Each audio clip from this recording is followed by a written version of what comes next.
Here it goes.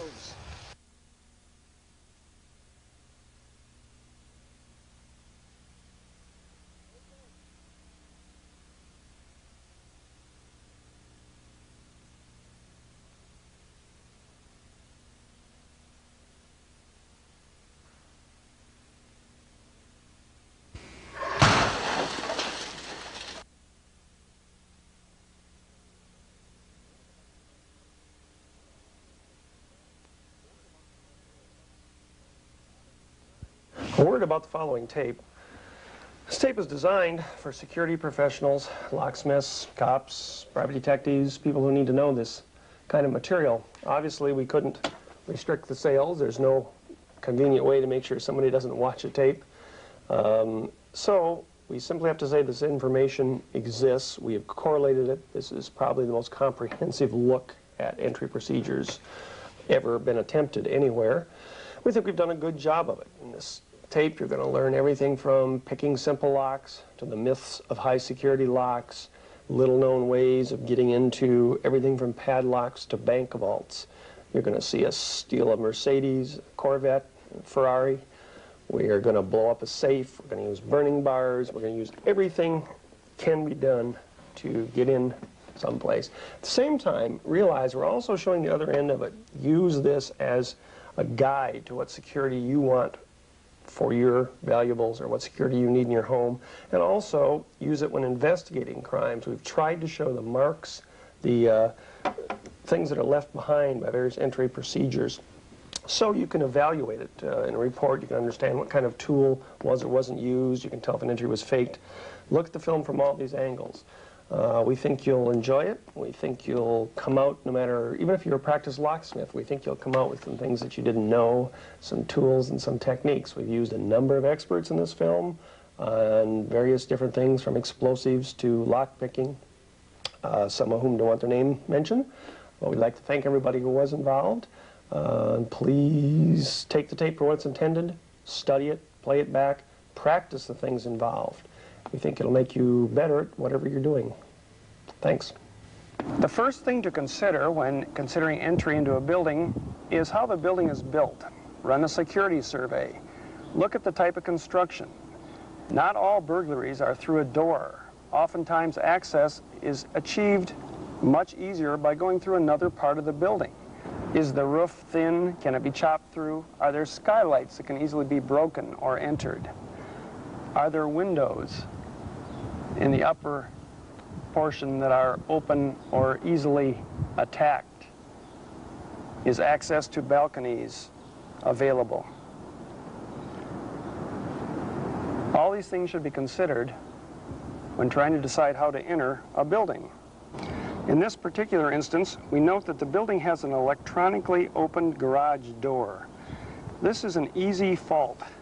Garage doors that open this way can be forced against their rails quite easily without using the correct command symbols. We're going to take a crowbar and attack the edge of one of these doors, and you'll see how easy it is. If, perchance, you own a building with an electronically open garage door, reinforce the hinge edges and the railing corners so this can't be done.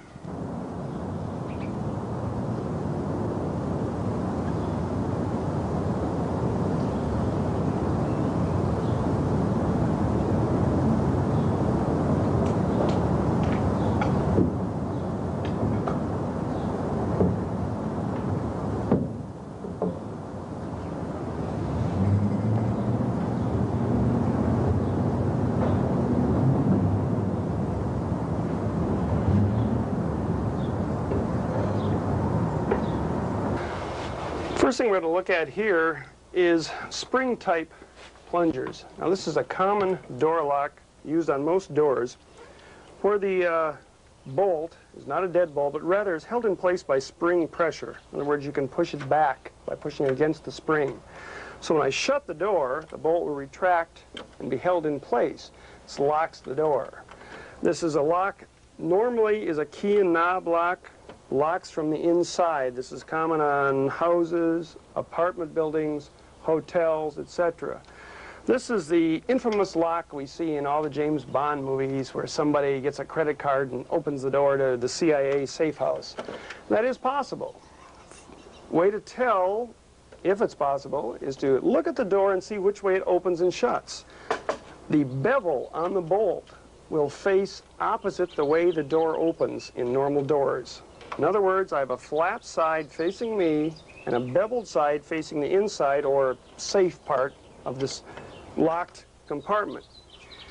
If I am trying to get entry from this side, it is possible to take a credit card, slip it between the door frame and the bevel part of the bolt, pushing the bevel back and opening the door. A better system is to use a putty knife. Even a kitchen knife will work, but a putty knife is flat, broad, very thin, and will go between the door frame and the bevel quite easily, forcing the bevel, due to its natural angle, back. This is all well and good, except for the fact that we're trying to enter from the outside, which is a normal situation with these kind of locks. So instead of a bevel, I'm placing a locked, flat portion of the bolt. Let's take a look at a couple ways that this can be defeated. First of all, I'm going to lock the door. And if we don't get in, this is it. And we'll take a look at the bolt and see how to defeat this. These are two examples of linoleum cutting knives or scoring knives. They're extremely sharp, which is evidenced by this cut you'll notice in my knuckle. When I was practicing this move, because of the shape of the knives, they can be used to push or pull, depending on their curvature, a spring-loaded bolt. Now in this instance, since we've ascertained the door opens outward, the flat part is facing us, we know we have to retract the bolt this way.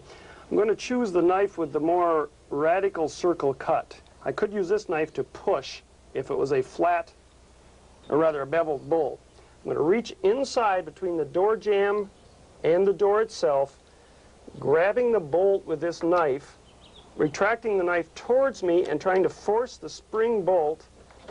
That's how long it takes to open this type of door, which is still locked, you'll notice. All I did was slip the bolt. You can see scratch marks on the bolt itself. If you're investigating this type of thing, look for scratch marks across the top of the bolt and down the face of the bolt made by this knife as it retracts the spring into the door, opening the door. It leaves the door locked, but it does allow bypass entry without picking.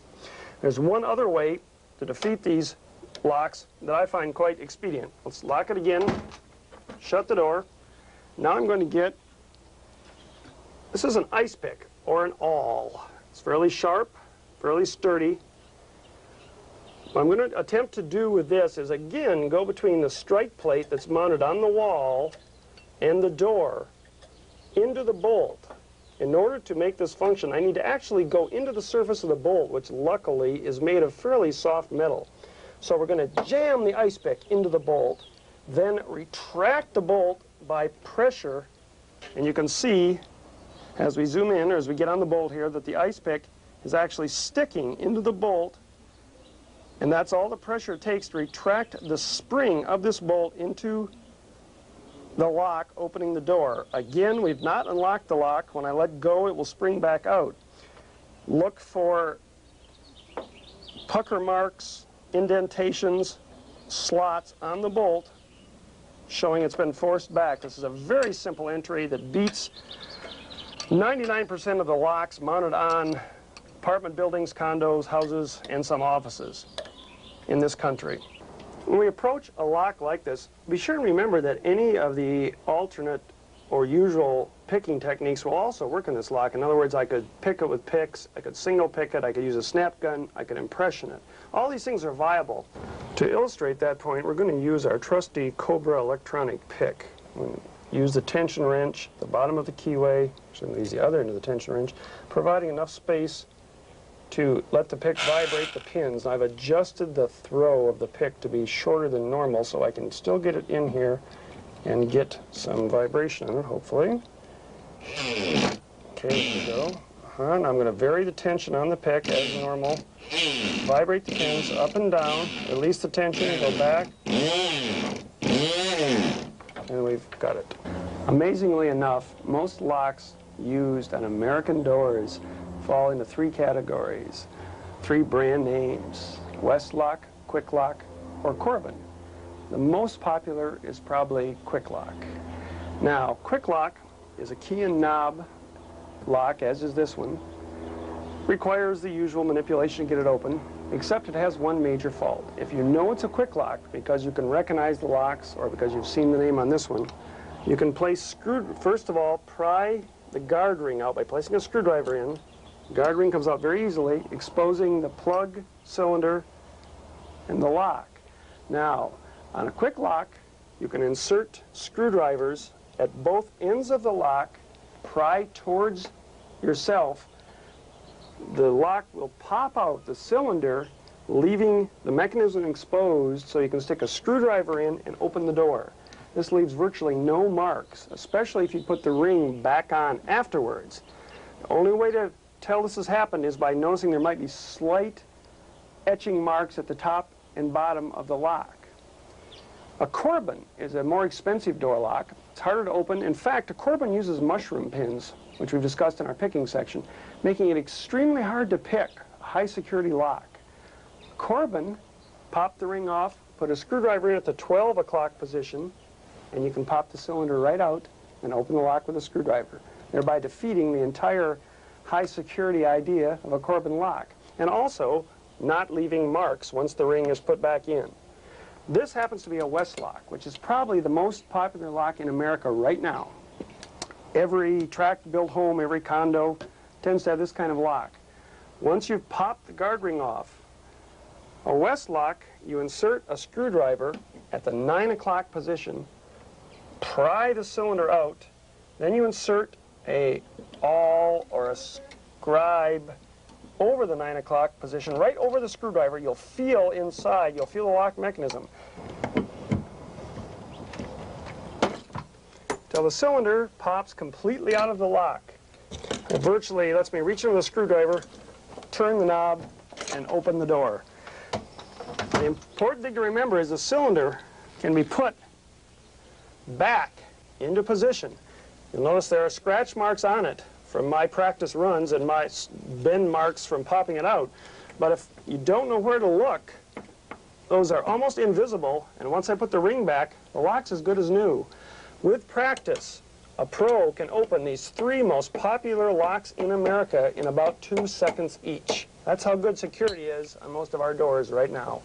So to sum it up, the three most popular locks in America protecting your and my valuables, our loved ones, God knows what else: Westlock, Quicklock, the Corbin. Screwdriver and an awl, 2 screwdrivers, work around the parameter, 9 o'clock, 12 o'clock, pop the cylinder, and a good pro can do it faster than that. Stick a screwdriver in, unlock it, open the door. Good pro can do that in about 2 seconds. Then you can reinsert the cylinder, reinsert the guard ring around the cylinder, covering most of the marks that I made, or if you're good, all the marks. The lock is effectively bypassed in a couple seconds. No key, no skill needed. We can tell this is a deadbolt lock simply by looking at it. The cylinder is protected by an anti-removal guard, has a strike plate.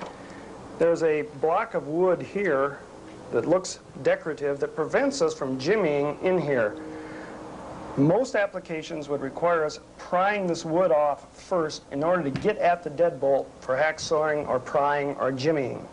The other options are, of course, to try and pick the lock, impression the lock, use the electronic pick on the lock, or, as we'll demonstrate in other parts of the film, if we know where the set screws are, we can drill out the set screws or actually drill out the shear pin of the lock. This is a normal setup for a deadbolt lock. When we approach a door that we know has a deadbolt, as we've already seen, the bolt actually goes into the frame of the house. We have several options. If we're not worried about leaving marks of our passage, first thing to look at is it a hollow door? This door could be chopped through very easily. Are there windows nearby that could be broken with tape over them to reach inside and unlock? Or does the door itself have glass in it? Obviously this one does not. One of the techniques at that point is to try and jimmy the door. This means separating the door from the frame for enough clearance for the deadbolt to drop loose from the frame opening the door. Common jimmy tools are simply crowbars and pry bars. Sometimes one has to peel away plates or intrusions that are placed there to stop exactly this kind of entrance. Obviously, this will leave marks of its passage. Once one has access to the door frame, place the tools in opposite directions and pry the door apart. If you can pry it enough so the deadbolt comes out and drops free and clear, you have entry. If not, you can take a wedge. Placing the wedge in the door behind one of the pry bars will help pry the door open, as well as help cushion the marks left against the door frame. If you're investigating this sort of entry, of course you look for pry marks by the door frame as well as actual pry marks on the door itself. This still may not work if the deadbolt has been constructed correctly and is a ½ inch or so long. Trying to pry it apart even with a wedge and 2 jimmies may not separate it out. If you can get access to the deadbolt at all by prying or removing a strike plate, you have another option. That is, take a hacksaw blade, a common strong hacksaw blade in a holder, put it through, perhaps prying at the same time until you reach the deadbolt, and hacksaw through the deadbolt, opening the door.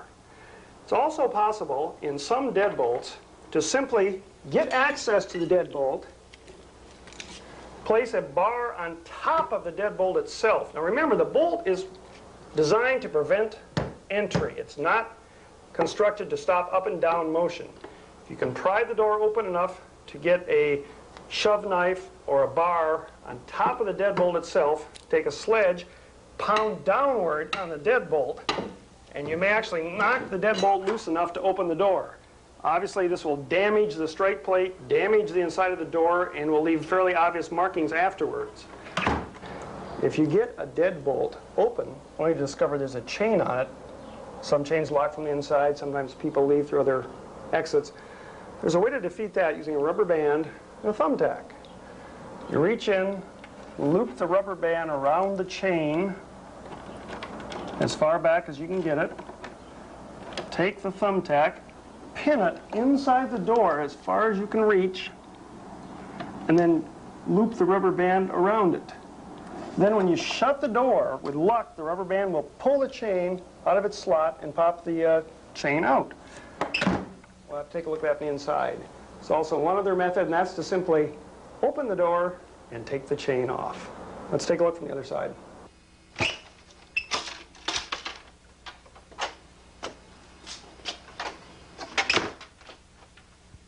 This is an example of a barrel lock used on the inside of doors to secure it, usually when someone's home. Barrel lock operates by sliding a rod over. Of course, the door has a small bracket that the rod goes into, and you put the barrel locking mechanism up, and it locks the door, preventing it from opening. Now, the way to open this, there's a couple ideas. Normally, when this kind of lock is used, it's used on a wooden door that will have a lot of tolerance, hopefully. So there's a crack between both doors, especially if the door is old and warped or weather-worn. What you do on this is, the lock is locked. If there's enough tolerance, you can put a hacksaw blade in. Of course, you could saw the lock with a blade. However, if you can get one hacksaw blade in, you can get 2 hacksaw blades in. This is 2 hacksaw blades, as you can see, are rubber banded together almost in the middle. The rough serrated edges are facing inward on the blades. When you use this, you stick it at the lock locked, you stick it in the crack in the door, grab the barrel, the rod of the barrel with the hacksaw blades, you can see in my hands here, squeeze the blades, turn the barrel, you can see it come down, let it go, and then work the barrel in with the crack using the blades as grabbers. This will allow you to get space, clearance, and open the other door. Of course, this usually means somebody's inside the room you're trying to get in because the lock's locked from the inside unless they went out another entrance, another exit. This is a good trick, works with most doors if there's any tolerance on it at all. Here we have our lovely test door. This is a plumber's tool. It's a wrench used to hold pipes. Uses chain, some serrated steel edges for friction. This is probably the ultimate in black bag kind of jobs. If you want to get in someplace fast, you've got a knob or some sort of lock to get a hold of, you can apply great pressure by tightening this chain around whatever it is you're going to do and then forcing it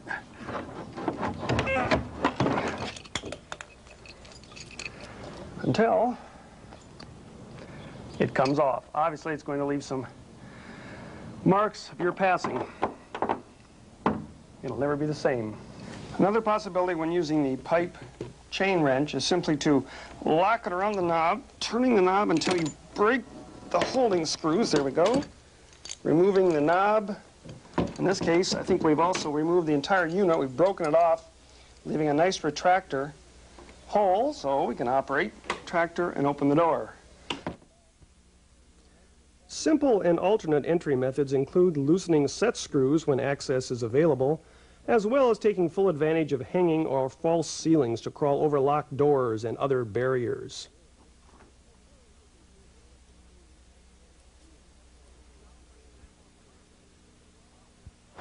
Now for an example of karma. While we were filming this video, someone tried to break into our office. They used a very novel method. This is the back door. Like most doors in California, it has a push bar, a fire bar you can barely see on the other side of the door for emergency exits. We have a nice sticker inside saying the door is alarmed and will go off if anyone opens the door. It's a lie. Someone figured that out.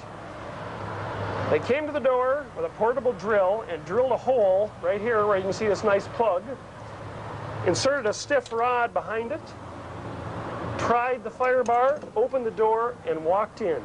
Very novel method. They didn't get to the inside offices because we have high security locks on those and alarms. But they opened this door with a simple drill, a wire, pushed the bar open. One thing to remember when you're working in various environmental situations, something we encountered in making this film. We shot this film all over the country, from California to Florida. Occasionally you run into hazards. You've got to learn to deal with these and just go on. For instance, in Florida, we had trouble with alligators. They attacked us. We still got the lock open. We were in Hawaii, and we had lizard problems. They attacked us. We got the locks open. We were in Florida. We had, ouch, blowfish problems. They attacked us. We still got the locks open. And of course, in New York, we had dead rats. One of the worst environmental hazards you can run into, but we still got the locks open. Let's look at some common picking tools. These include singles, rakes, tension tools, and even some of the latest rocker picks, which are generated by computers. A medium set is usually plenty for our applications. You'll also notice one very clever key ring that contains a tension tool and pick. These are the tips for a close-up look at some of the more common picking tools.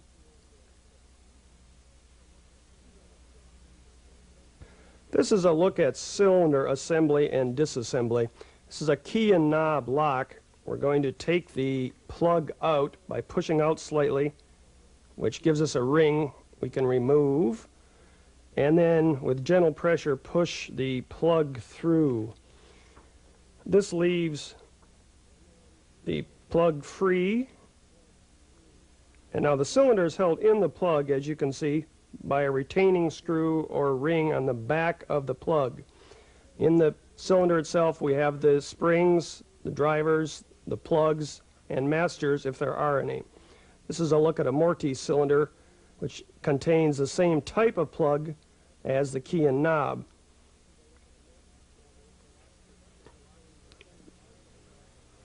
On this particular lock, we do not have two screws on the back, but rather a small spring which holds in the plug in the housing. We'll press down on this little pin, releasing the spring, and then we'll unscrew the back of the plug, removing the plug from the housing. At this point, you've got to be very careful because the pins are in both the plug and the housing, and we've already moved the housing to the shear line and turned it slightly.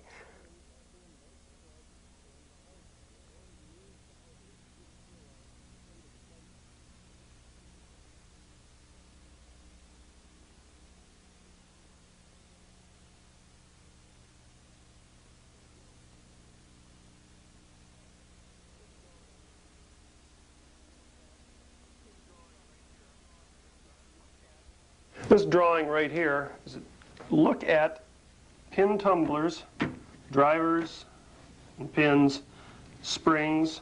The red line you see here is the shear line, and this is the key. This is the correct key fitting. You can see how the pins fit in the lands of the key, creating a line, a shear line actually slightly above the edge of the lock, allowing this entire cylinder to now turn.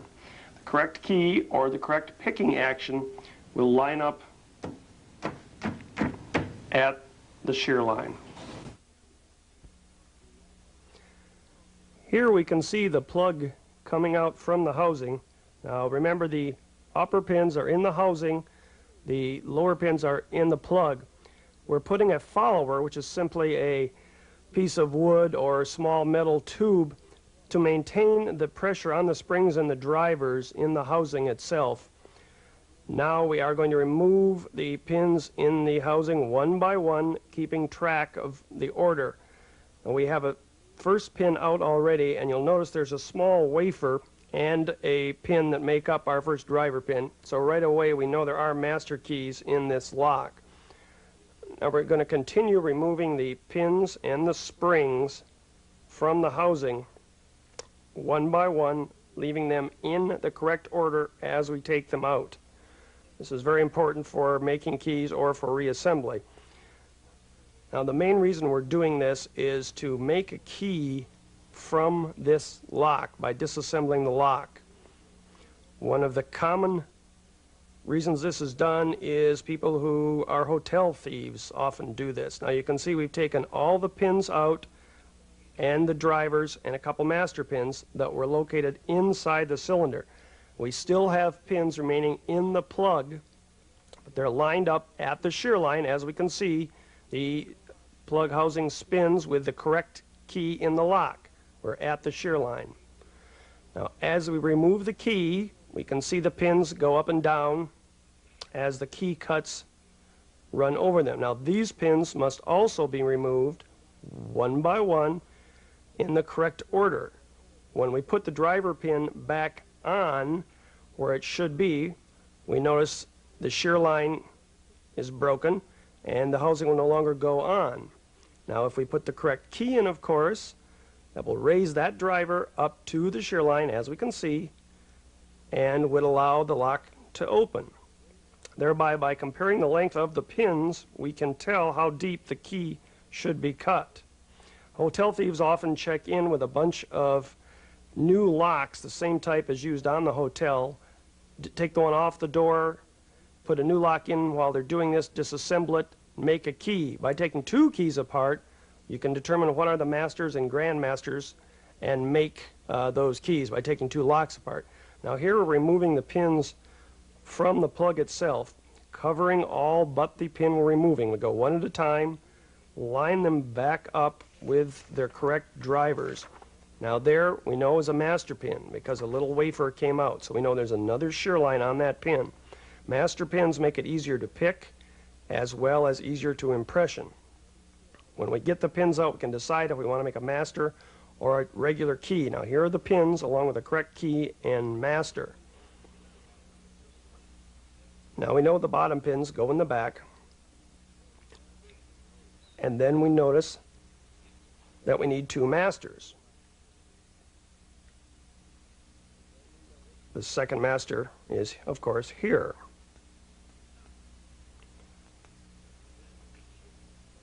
Now that gives us a shear line.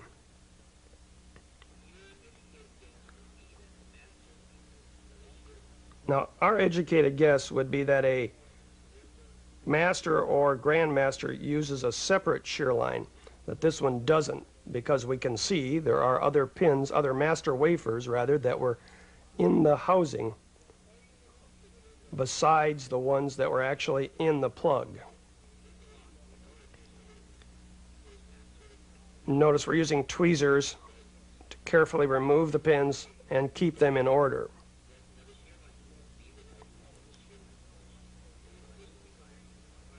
Now we know there's a second shear line in there. We can see our shear line is working with this key, but we know another key line exists, another shear line exists.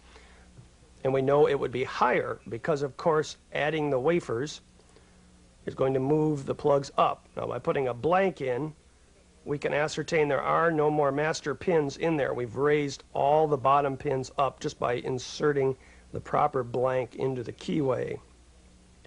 This tells us that we have removed and replaced all the pins correctly.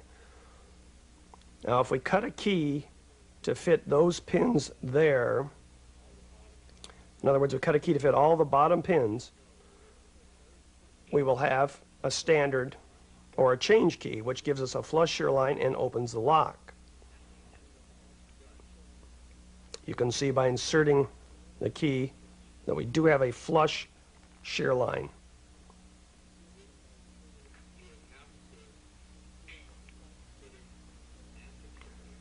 Now we must put the master pins back in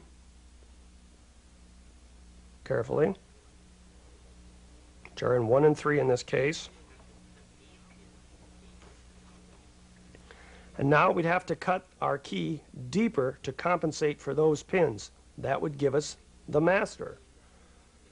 This is a fairly simple job, and it can be made even easier by using depth keys, which we'll show in a couple of minutes, to get the correct cuts, whether using a file, a grinder, or a key machine. But now if we make a key to fit all the bottom pins, we have a standard. Now we're inserting the master, and we notice that the bottom pins are correct. When we put in the master wafers, the master key will operate the lock.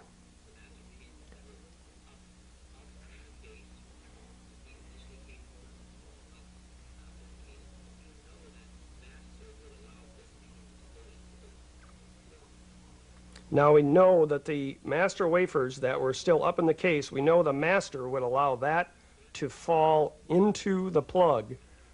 So we're going to have to cut deeper to fit those remaining master wafers to get the correct master or grand master. So our master key will again give us a flush shear line by dropping the master wafers into the plug. Again, this cutting can be done with a file or a cutter or a machine. Now there's the blank, and we cut it for all the bottom pins.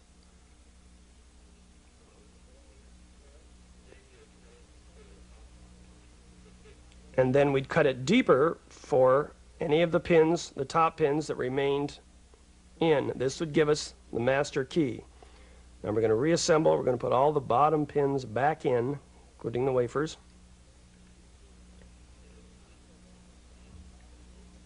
I will set it aside for a moment. I'm going to take a follower and put it back into the housing, the cylinder. Now when reassembling the lock, we replace the springs. They're going to be under tension. Therefore, the follower is used to hold the spring and the driver in. We cover each one up with the follower as we reassemble a cylinder. And we push the follower forward to cover that driver, using the pressure of the follower to hold it in place. Again, we can see the shear line on the follower.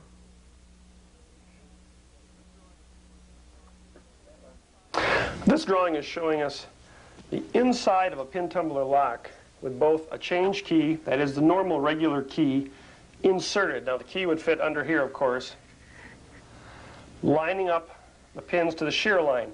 Now you'll notice the extra driver pins, the small flat wafers, the first two cylinders of this lock.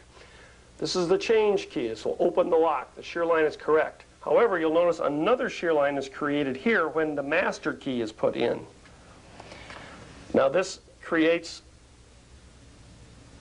the opposite effect using these little wafer driver tumblers to give it a second shear line. Now these, of course, can be coded in every lock, so this shear line is created so the master key will open every lock, or as many locks as we want it to fit, where the change key will only open this individual lock. Now you'll notice it's important to us that it gives us two shear lines, two or more shear lines, So when you're picking, your odds of opening are much better. You can also see how if you take two locks apart, lay out the pins, you have a good chance of figuring out which is the master key pinning. On one lock it's pretty hard because it can be the high line, it can be the low line. Two locks, you can tell which they're using with the master key, which they're using with the change key. Additional locks might have a grand master or grand master that will open more locks by using, of course, more of these little wafers to use the pins for the new key. Master change. Another method of opening the lock besides using the key is to use a pick. Now we're going to demonstrate single picking first. Unfortunately, regardless of television, picking takes two tools in most cases. This is a tension tool.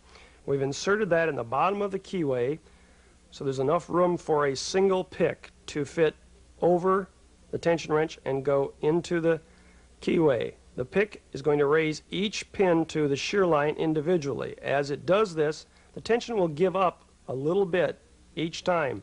The tension traps the drivers above the shear line in the housing and holds them there until we have the entire thing open. This, you can have to move the tension forward sometimes and relax sometimes.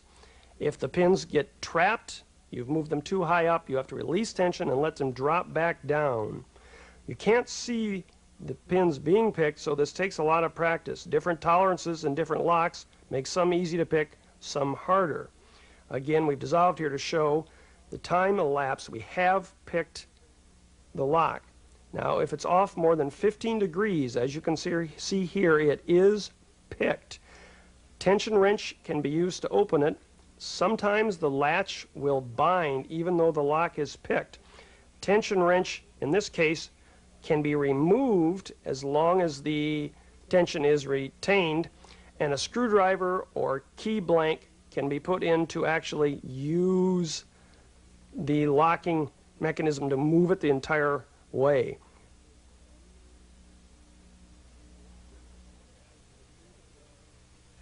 This is a look at action of a rake pick.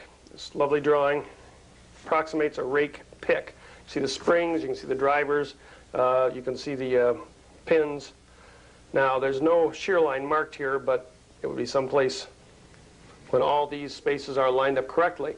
Rake pick fits in the keyhole, so it's not binding, underneath the pins, and then is moved back and forth with a slight up and down tension. This rakes these pins up and down rapidly.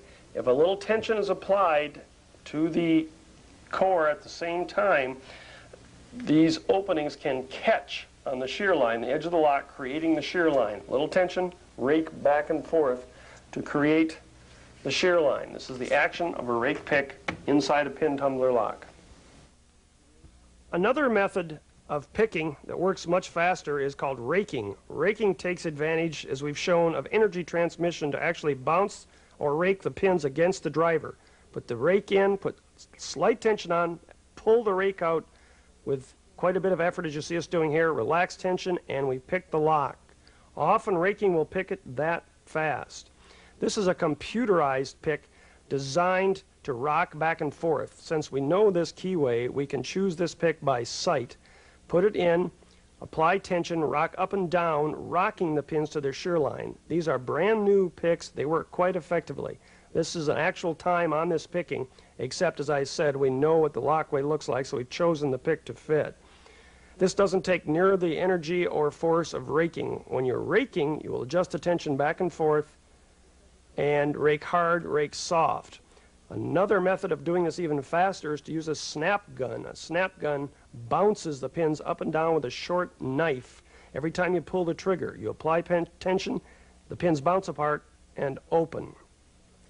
An electronic pick gun does the same thing, even faster. Now we're going to look at impressioning. Impressioning is the art of making a key without disassembling the lock. First, begin with the correct key blank.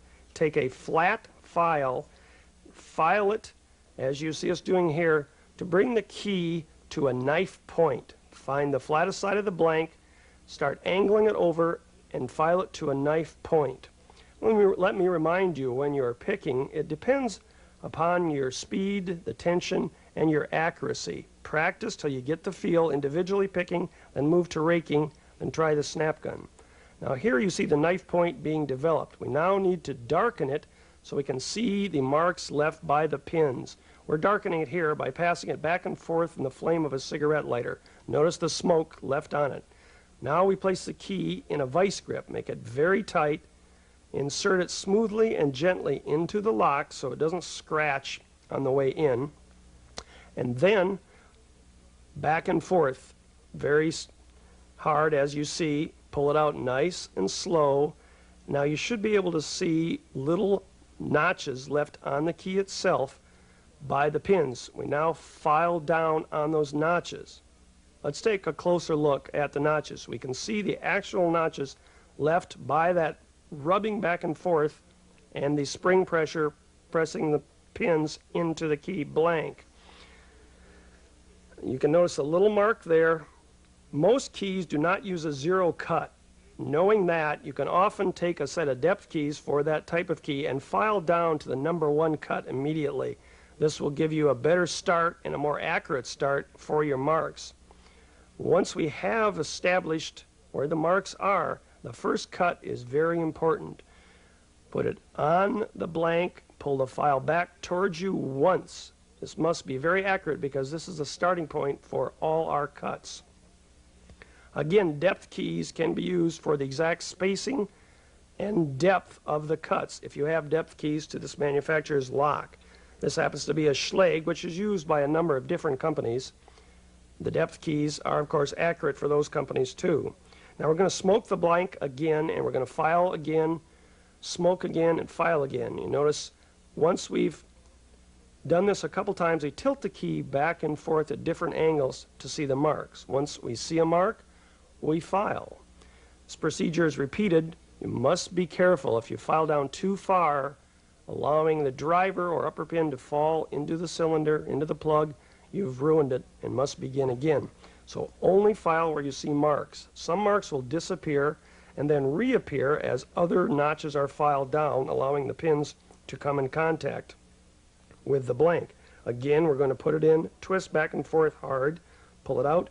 And now we don't need to smoke the blank because we can see the marks. We can see the attack points shown here. We have 3 major file points.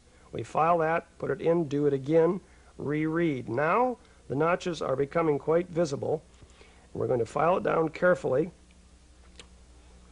making sure that we leave our cuts round and smooth so they don't hang up on the inside pins, which can force you to break the key off or create scratch marks and false cutting marks. Often we look on the back of the key. We're inserting again, twisting.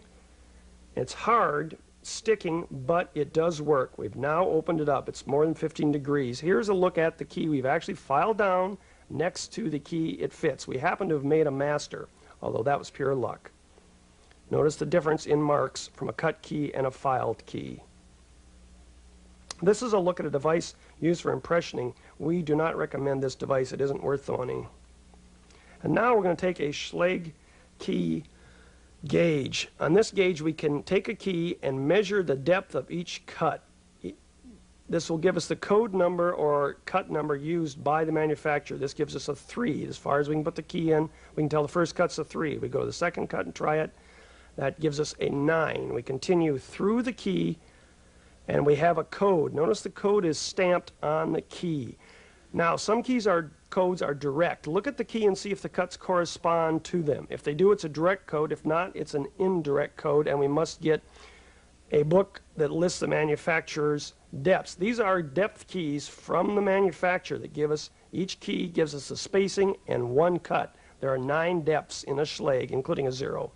We can now take the code we have from the key and put it in a key machine, or in this case a handheld key cutter, put a depth key in and cut the cut. This will duplicate the key cut by cut. We can also go directly from the code on some code machines simply by dialing in the code. We're using the depth key here for spacing only. Now once you're done, you remove the blank. We have clipped this C blank 6 times, according to the depth keys in the code. The code is sometimes on the key, sometimes on the lock, sometimes direct, which means you can read it. Sometimes it's indirect, which means you need a book to correlate it. This is a book that gives us the depth charts, and notice the depth keys next to it, for different types of locks. If we don't have depth keys readily available, look it up in this type of book. This gives us the spacing between the center of one cut to the next, plus the depth of each cut.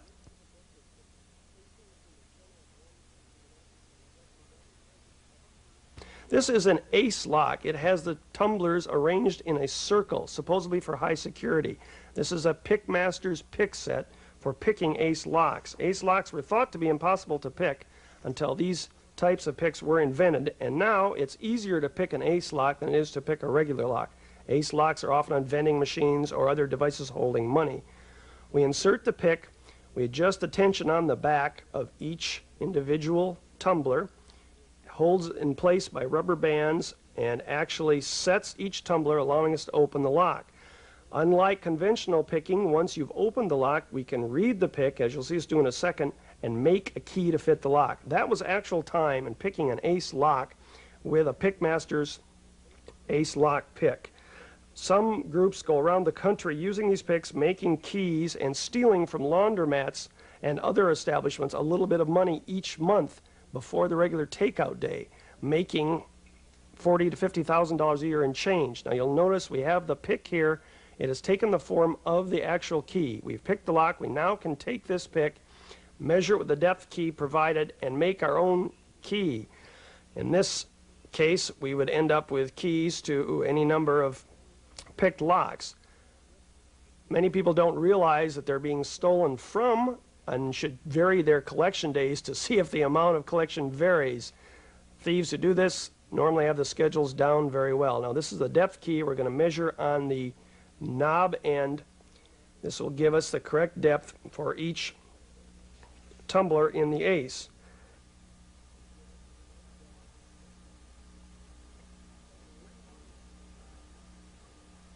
The next lock we want to discuss is a common lock. It's known as the key and knob lock. It's found in apartment buildings, houses, medium security applications. This is a typical key and knob lock. Now you'll notice it's a one-piece unit. The door goes here. The knobs are on either side of the door. The key, for obvious reasons, due to the name, fits in the knob all the way and opens the lock. These locks share a number of common characteristics that we're going to deal with at this point. Besides the key fitting in the lock, most of these locks have a tailpiece that fits inside from the plug, holding the knob and the lock mechanism on. It's clamped on the door by screw actions, by screwing this little cover here. On some of the earlier locks, it is possible to, when it's locked, unscrew this cover, which exposes, you can't see this real well, take my word for it, exposes a small tailpiece right here. On some of the earlier locks, you can punch with a center punch this tailpiece out and it will unlock the lock. This is not true on any good lock. On some of the locks, you can unscrew this plate that's on the outside of the door and hit the tailpiece with a center punch, which may pop the lock out, allowing it to open. As I say, this isn't too common on new locks. Some of the very cheap examples of this lock, the plug itself may not be held in by the tailpiece, but may be held in by springs. If this is true, you can pull the plug. Again, this is very rare. It was used a number of years ago on cheap locks. You don't see it much anymore. And we're going to look at one of the most common examples of this lock in use today, and that's the Schlage wafer lock. This is a Schlage wafer lock sitting here. Now you can tell it's a wafer lock. If you see the key, it's very distinctive. Or you can look at the lock itself. And on the lock, you'll notice the keyway is quite distinctive. This keyway does not take a pin tumbler key, but rather has a side-mounted obstacle bar and wafers. This lock can have up to 7 wafers in it, depending on how it's set up. I'm sorry, 7 tumblers, 7 wasters, 1 master, 3 series, and possibly 4 combination. Now the key on a wafer lock is very distinctive because all the cuts on the key are either full or nothing. There's no depth cuts on this key. If you see a Schlage lock, it's the distance between the wafers, the lands and grooves as it were, that determines where the wafers are. If it's a cut, it goes all the way down to the middle of the key, allowing the wafer to operate. You'll notice this has several cuts on top, and then has a fitting wafer cut on the bottom. This lock was thought to be extremely difficult to pick for years because of the construction of the keys. A normal pick will not pick these wafers, nor will it operate the lock mechanism itself. Now, Schlags were made for a number of years. There are millions of them in use all over the country on normally the inside of apartment buildings, office buildings. The Schlage wafer unit is made in two different varieties, the A and the W variety. This simply means the keyway is made differently. The A keyway and the W keyway are not interchangeable. But in the A and W groups, there are subgroups of 1 and 2. So you have four possibilities of a key fitting in the lock. Once you've overcome that, you still have to line the wafers up and align them to the shear line on the key to get it to turn. Now, the way to do this, there are a couple ways to do this. One very unique method that's very little known is a computer, a mechanical analog computer that will feel out the wafers and give you a readout. This computer is made by a company called Unitech at 1501 6th Street, La Grande, Oregon, 97850. This computer is about 80 bucks. What it is two different plates, wires running down them, and wafer marks on the wires themselves. A front plate that has numbers on, and two positioning wires. Now, how this works is, if you find a Schlage wafer lock, you choose the computer that will work, either the A or W model, you insert it in the lock itself. And when you do this, you stop as you hit each wafer. And as you do that, these wires will turn and they'll line up with a number. In this case, we have an 8. You insert it in a little farther and you get the next number. In this case, is 7. Once you've done this with all the tumblers in the lock, the computer provides you a little wheel. You line up the code from the probe on the inner wheel to the number that was on the lock. In other words, 8 was the first one. And that will give you a readout, a direct readout to cut a key that will fit and open this lock. In other words, you don't have to pick it, you don't have to impression it. All you have to do is use the probes, line it up with the wheel, read the numbers, and then you buy a Schlage gun, as you saw us use earlier in the film when we were impressioning, or you go to a locksmith or use a locksmith grinder, and you just simply set the key up, cut it to the Schlage codes, and it will open the lock. This is one way of doing it. It's about $80. It works very well. There's another way, and we're going to show you that in 1 second. And what that is a special pick that picks Schlage. You have 4 different so-called tension wrenches, which are actually half keys. You can see it here. I'm holding both of them. I've got them set up at a 90-degree angle. They bend. First thing you do is ascertain whether it's an A or W, and you do that by trying to fit it in. If it fits in, you've got the right one. If it doesn't, you go to the other one. Now, you have 2 choices marked 1 and 2 on each one of the A and W. You can tell which one fits by putting it in and seeing. If it's the right one, it'll fit snugly and move the wafers. If it's the wrong one,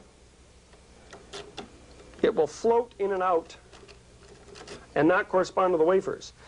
Now, to pick this lock, you also have a pick. This pick is a small piece of wire, the handle, and a beveled sharp end.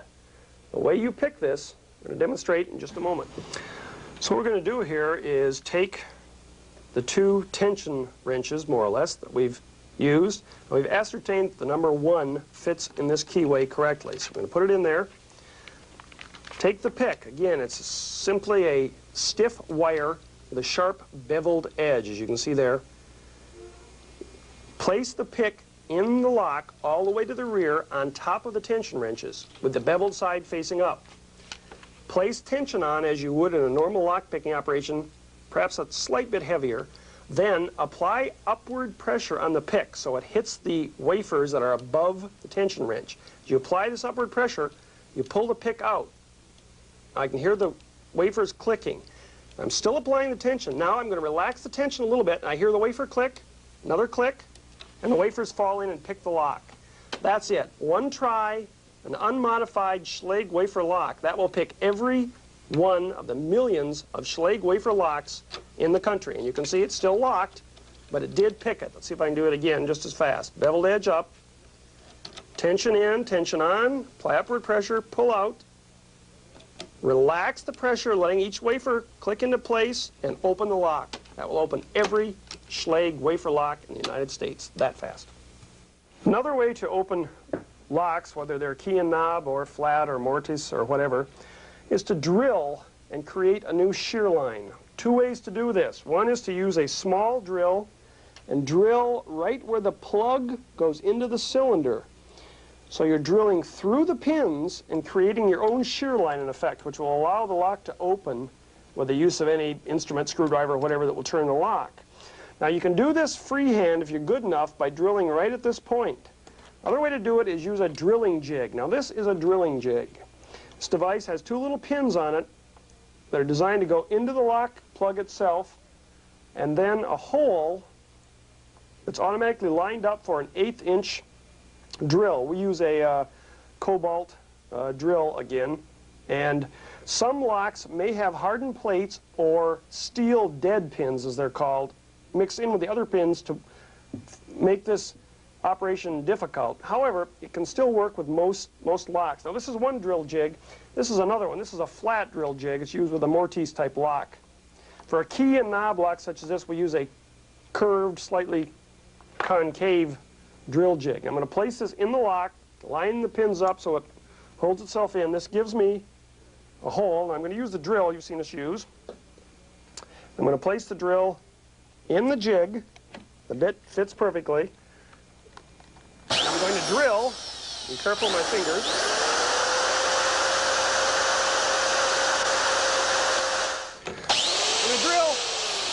When the drill hits the back of the lock, you'll feel it go through, and it's gone through all the pins. I'm removing it. Now you can see the hole that's left there. It's drilled through the top pins, and in essence created a new shear line. I'm going to take a screwdriver, insert it in the plug where the key would go, turn the plug just as the key itself would turn, opening the lock.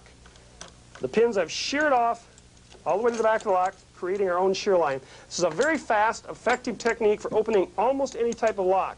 Some high security locks have, as I said, built-in steel dead pins or sometimes ball bearings, which make it extremely difficult to drill through.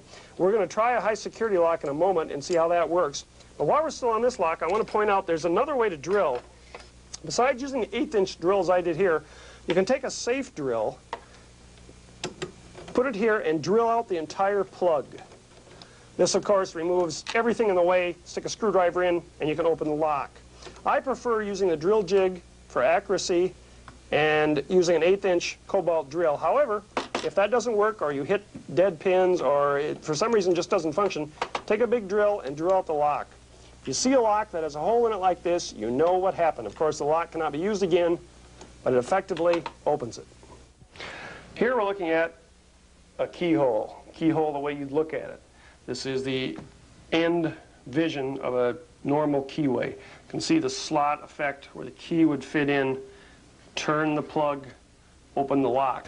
This, as we've seen already, is an ace lock. An ace lock, as you recall, simply has the pins arranged in a cylinder around the plug. The key can be situated as center or left or right. This one happens to be center. Uses the key, the indentations, as you can see, to let the pins come in. Now we've shown how to pick these locks already. Move the tailpiece. How to pick these locks. There's another way to get into these locks in a hurry, and that, of course, is drilling. Now to drill an ace, you don't want to drill out the plug if you can help it. Rather, use a special drill. It's a cylinder with very small teeth on it, sharp, small teeth. Cylinder fits over the plug in the ace lock and actually reaches the pins themselves, allowing you to saw through and cut the pins. Now this is one example of the saw. Here's another one, slightly different. This one grabs the plug and goes in on the outside, cutting it. Here's a replacement plug for the lock. You can see the cylinder configuration. Now we're going to try and drill this lock out. By the way, as someone reminded me, you should always wear eye protection, which I'm not when you do this. And we're going to saw through the pins.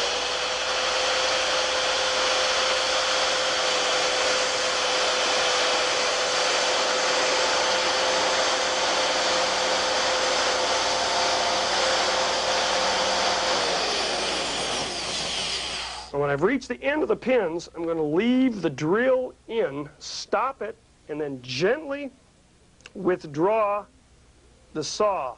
I'm doing this gently so the pins don't have a chance to jump out of their holes, which they will do.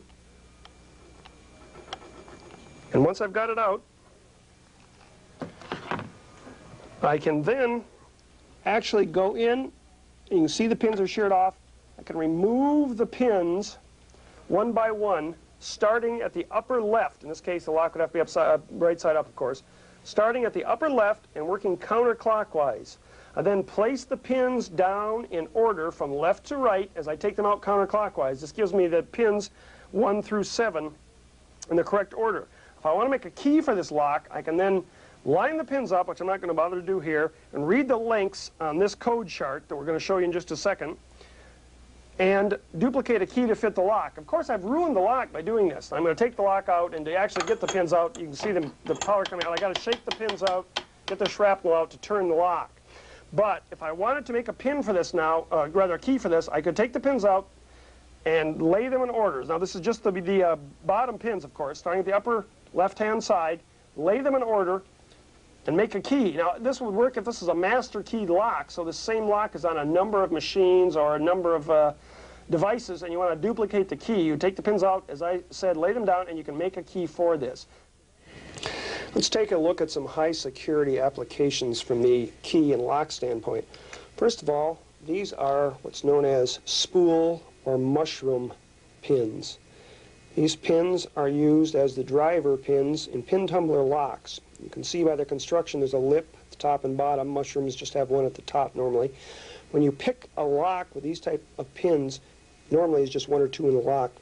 The lock will pick slightly, turn sideways, and then this pin will catch on the edge of the lock, making further turning impossible and jamming up your attempt to pick. These can be picked, as we've shown, by reverse picking or very careful use of the tension wrench. We also have some high security keys. This is a DOM key, has side-mounted dimple depressions that the tumblers fit into. You notice this has 9 separate locations for pins, and the fact they're on the side makes it extremely hard to pick. The locks cannot be picked with normal conventional picking techniques. You notice the pinholes vary in size and placement. I have seen this type of lock picked once by a man who took a popsicle stick, put it in the lock, wiggled it back and forth, drew it out, and then used a pen to press depressions into the side of the stick. In about 2 minutes, he impressioned the lock and picked it. But this is rare, and it requires a certain touch. The next set of keys we have are an American lock keys. And the reason they're higher security is they're double-bited with different bites on each side of the key. This makes it, again, extremely difficult to pick. You've got to pick both sides of the lock at once while using tension. You have to use a double-sided pick to do this, and it takes a real touch. It's very hard to do. A more conventional set of high security pins are the Sargent Kesso. These again are dimple pins. You can see 1, 2, 3, 4, 5, 6, 7 tumblers in this lock on the side, which again make it extremely hard to pick. And on top of that, if you turn the keys sideways, you will see, if you look closely on the top, there are 3 magnets on each side of the key that are embedded in the key. So besides picking the Sargent Kesso dimples, one has to have 6 magnets aligned in the correct north-south alignment to open the lock. They're hard to drill. They're extremely high security locks. Problem is they're hard to open if you lose the key. They're more expensive, and most locksmiths cannot key them. Next type of lock we're going to talk about is known as a Mortise cylinder. This cylinder is just part of a larger lock. Normally it screws in the lock. You see threads on the side. It sits flush in the lock so it doesn't stick out. There's no knob. So it always goes to a deadbolt. The lock is usually held in place.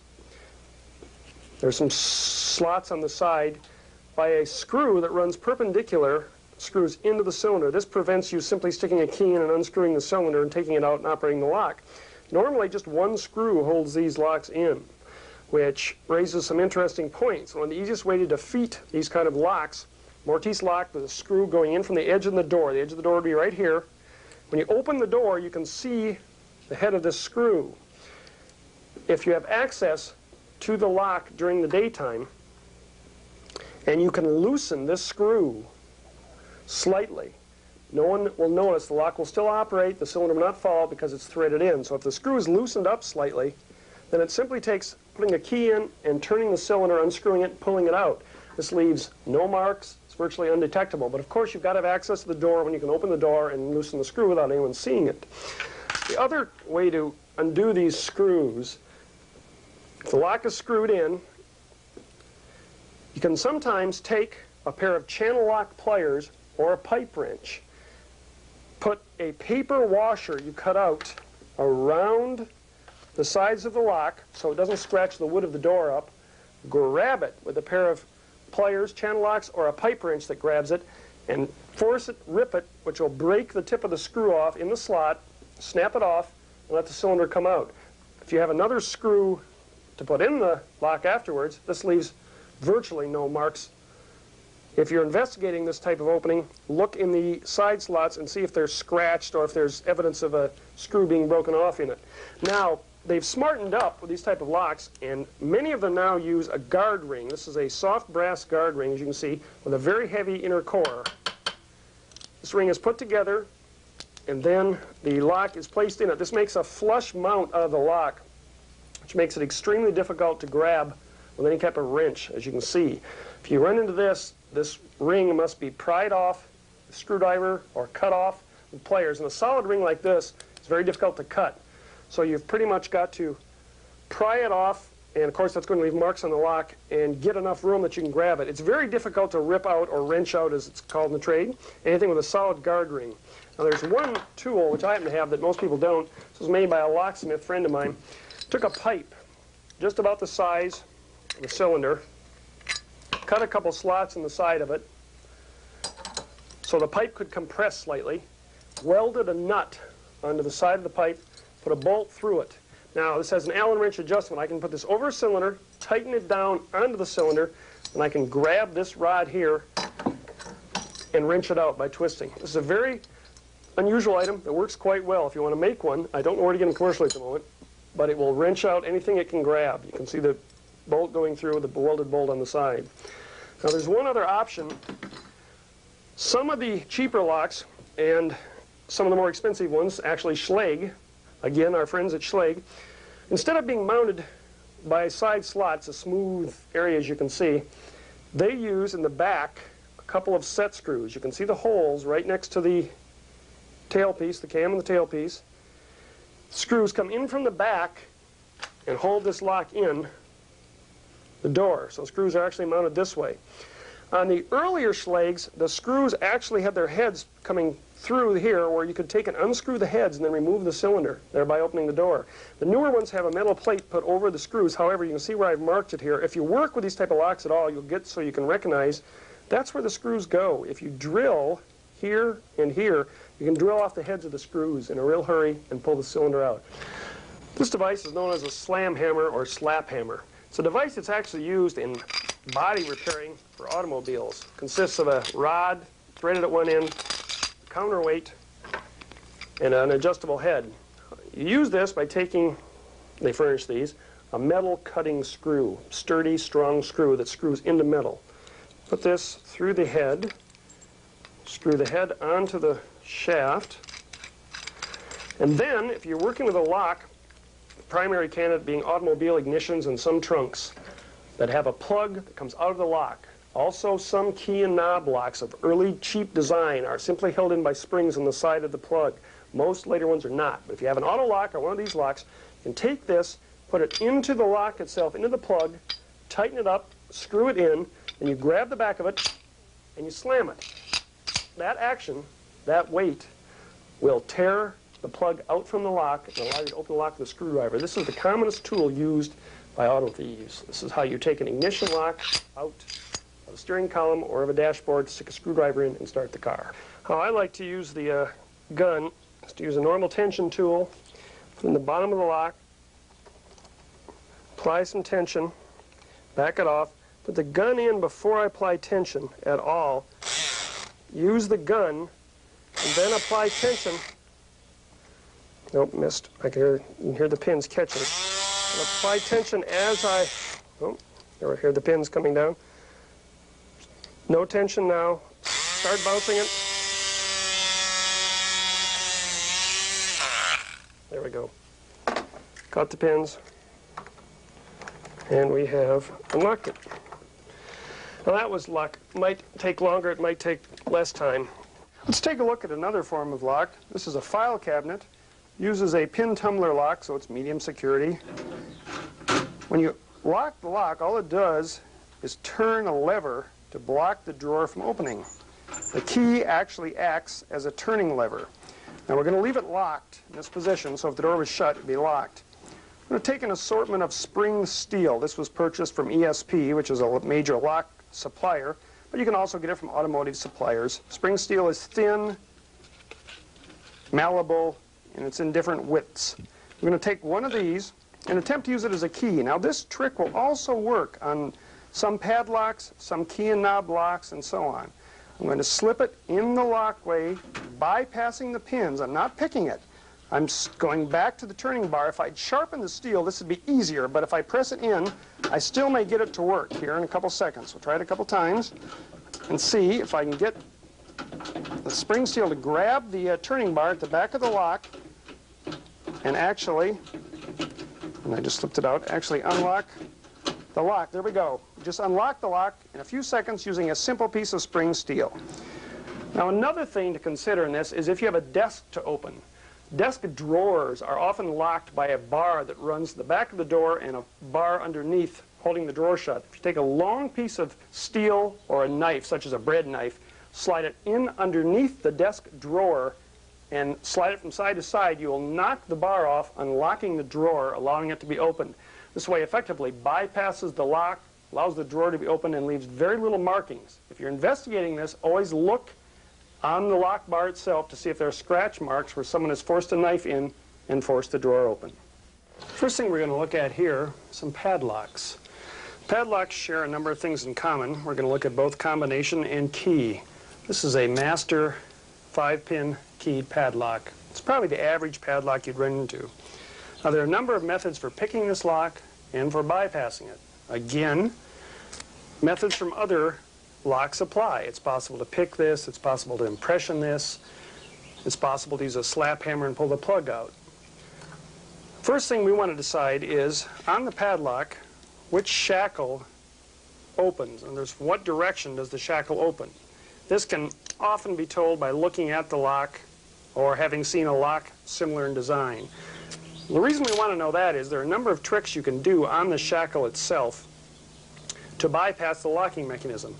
The shackle is held in place by a dog that actually veers into the shackle. When you turn the cylinder plug, it removes this and lets the shackle pop out.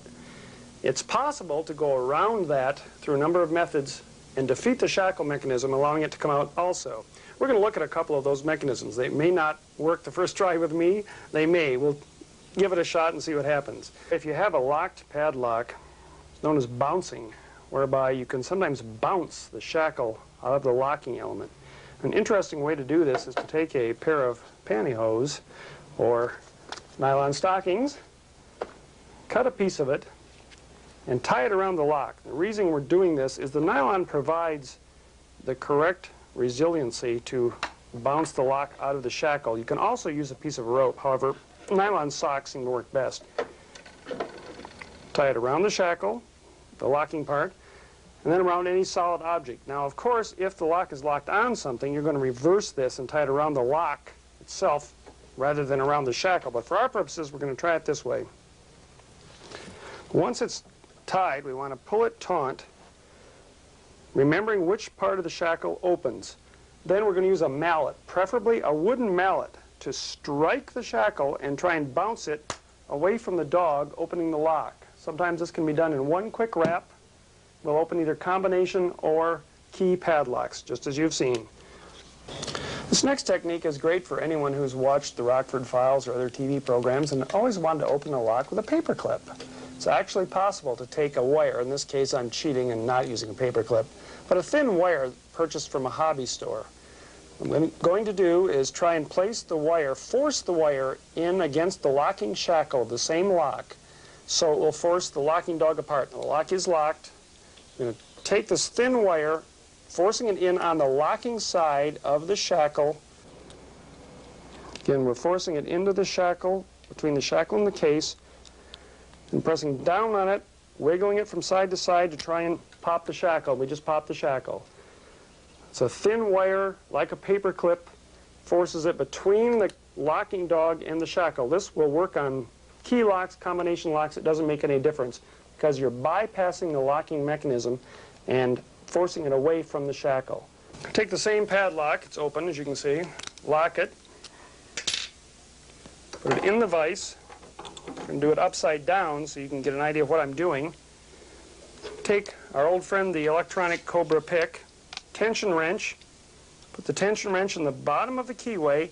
Now you notice I'm using one finger to provide the pressure. This often works to provide the correct pressure. I'm going to insert the electronic pick in the keyway as best I can upside down, turn it on, and in those 2 seconds, as you may have heard, we just unlocked the lock.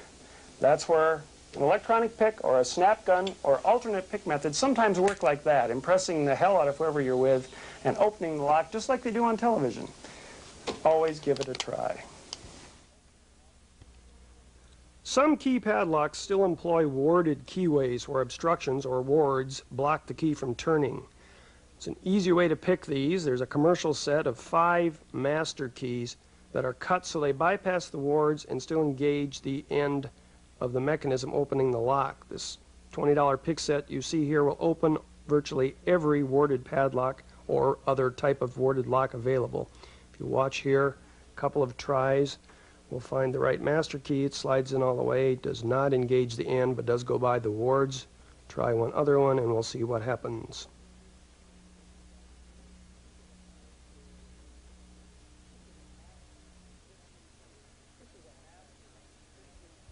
This is a Master 1500 series padlock. It's pretty typical of a combination padlock. In fact, it's one of the better ones. The Master padlock can be opened by manipulation if one is careful enough. By pulling out on the shackle while turning the dial, one can feel the gates fall into place. The later Masters are harder to manipulate. There are several things you've got to bear in mind. All combinations are right, left, right. The combination numbers will all be even or all be odd. Therefore, if you pull out and find the third number, which is generally the first number you find, it will tell you if they're all going to be even or all going to be odd. The second number is a minimum of 1 turn to the left past the first number and a maximum of 8 numbers short of 2 complete turns. The second number will also be at least 4 numbers less than the third number. The third number, as I said, can be found by moving the dial while pulling out on the shackle and feeling the gates. Normally, the combination numbers will be either large, large, or small, large, small. The new Masters have false gates built into them because too many school kids were able to pull the shackle out and find all 3 numbers. However, with practice, you can still do this on a Master. You can also hook our contact microphone up to it and listen for sound manipulation with fair success. However, there's one very easy way to open any good lock. Like many keys and locks used in furniture, padlocks, automobiles, etc., the Master has a code. The Master code is stamped on the back of the lock. It's not a direct code. It refers to a Master code that is published.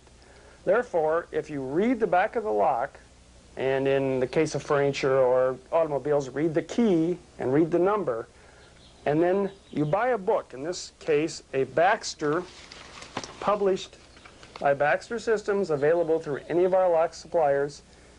This lists all Master combinations from 1968 through the present. Occasionally you have to buy updates, which this is.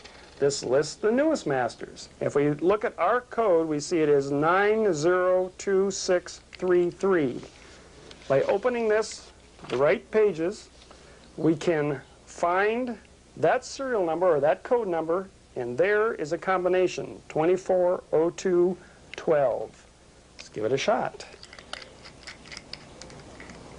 24, all the way around to 2, back around to 12. That's how to open most padlocks, furniture locks, and automobile locks, if possible, by the code. It should also be pointed out the Master 1500 series is susceptible to shims and wires against the locking dog, just like we did the Master key lock. It's also possible to drill 3 holes and read the wheels to get the opening combination. But this is pretty ridiculous for a padlock. If you're going to go to the trouble of drilling it, you might as well drill it out and open it up. You'll also see us test a Master 2000 lock. Now this lock has ball bearings that hold the shackles in, a hardened steel case, a hardened shackle, and is a much, much better lock and more difficult to open. In fact, we'll take it to the firing range and see how it holds up. We've got the Master padlock again that we looked at earlier inside. What I'm going to do is take 36-inch bolt cutters. Just about the most severe bolt cutters you can get. You'll notice they have a fairly new jaw, they're strong. We'll see what they do in this hardened shackle. I have not tried this, I have no idea what's going to happen. Bear with me, please, as I shut it. Well, as I try and shut it on the... I got one side of the shackle in, I'm going to use my arm pressure, and we'll see. It's a hardened steel shackle.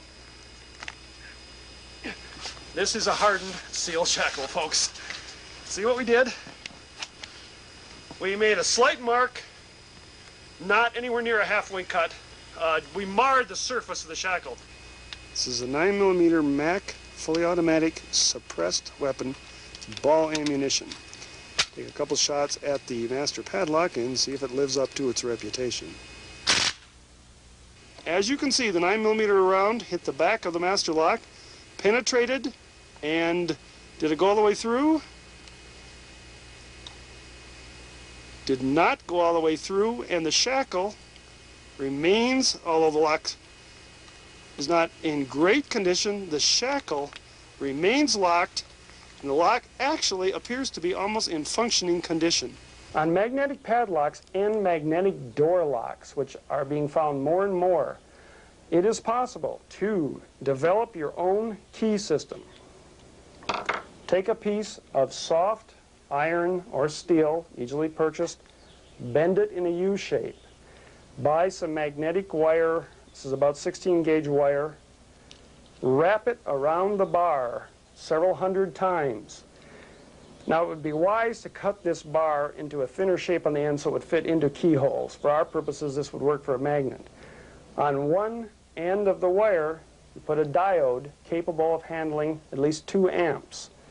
Then you splice it into a plug and plug it in the wall. This effectively gives you a half-wave rectifier. What this means is when this is fully wound, covered with friction tape, has a diode in line with it, Radio Shack parts, it will turn on and off 30 times a second, reversing its magnetic field.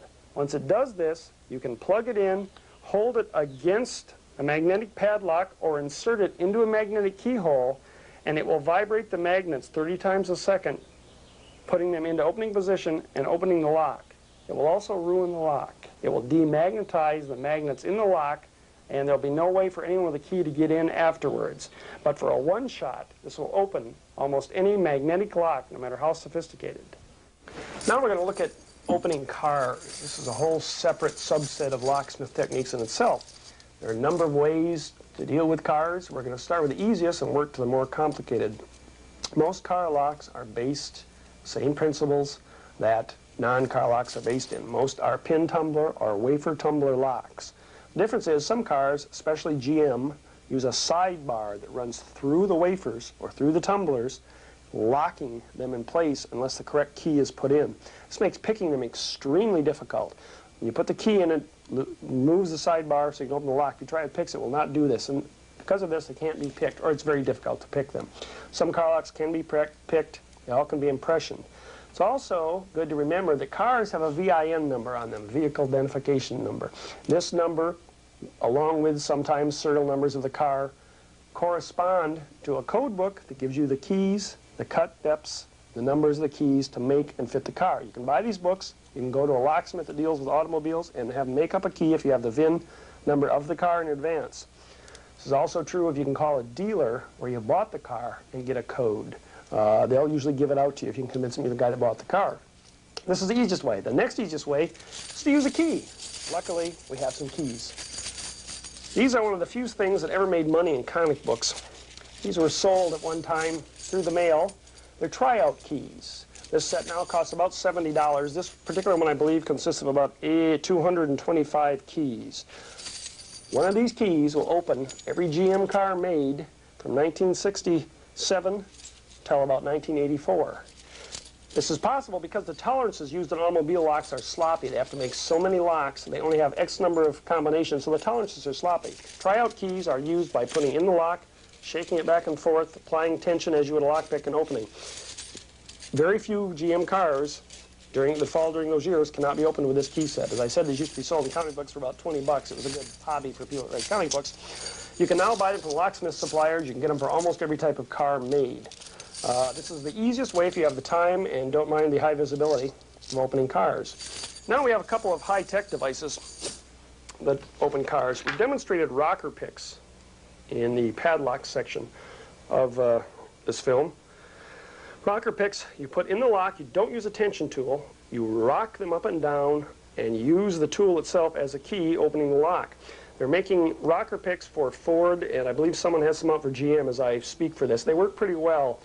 About 20 rocker picks will open most Fords simply by wiggling the ignition and turning. Now we have an even higher tech device.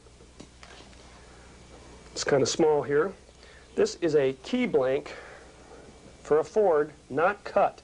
And you'll notice the black along the key is latex rubber. It's a brand new idea. Take this key blank. They actually come in a set of enough keys to fit all the Ford keyways. You place it in the ignition. You rock it up and down. If you do this just right, pins will set into this soft latex and stop at their shear line. Pins actually press their little tips into the latex as you wiggle it, and then when it's at the shear line, you can turn it and start the car or open the car door. These are brand new. It's a real good idea that I suspect will be expanded to other locks. It doesn't work every time, but it's certainly worth trying. These are available from a couple of the lock suppliers that we list at the end of the tape. Well worth purchasing if you're going to work with cars. Now, after that, we get into some of the more standard methods of opening cars. First thing we suggest you do is you buy a kit. This is a lovely little black thing as a holder. You can purchase from almost every locksmith supplier now.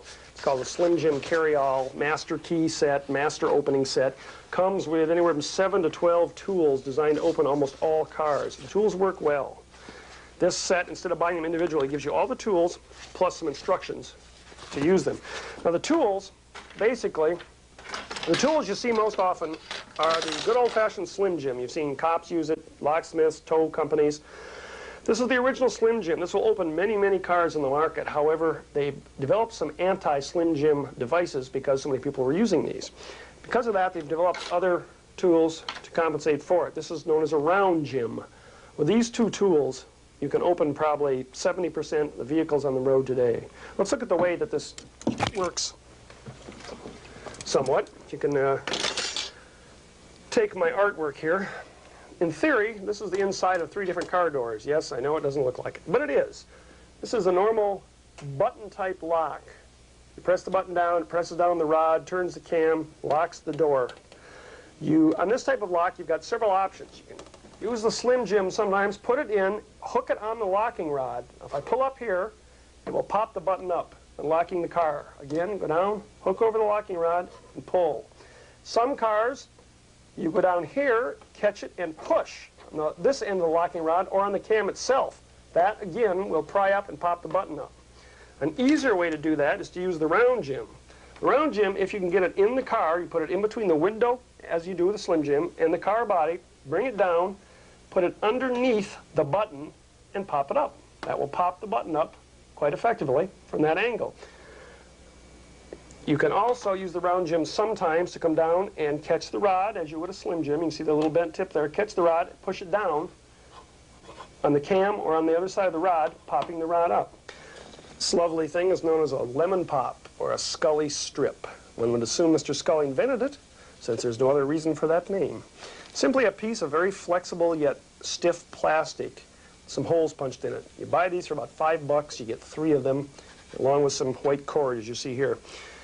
This little device works on any car that has a push-button type lock. This includes a Porsche and a Mercedes.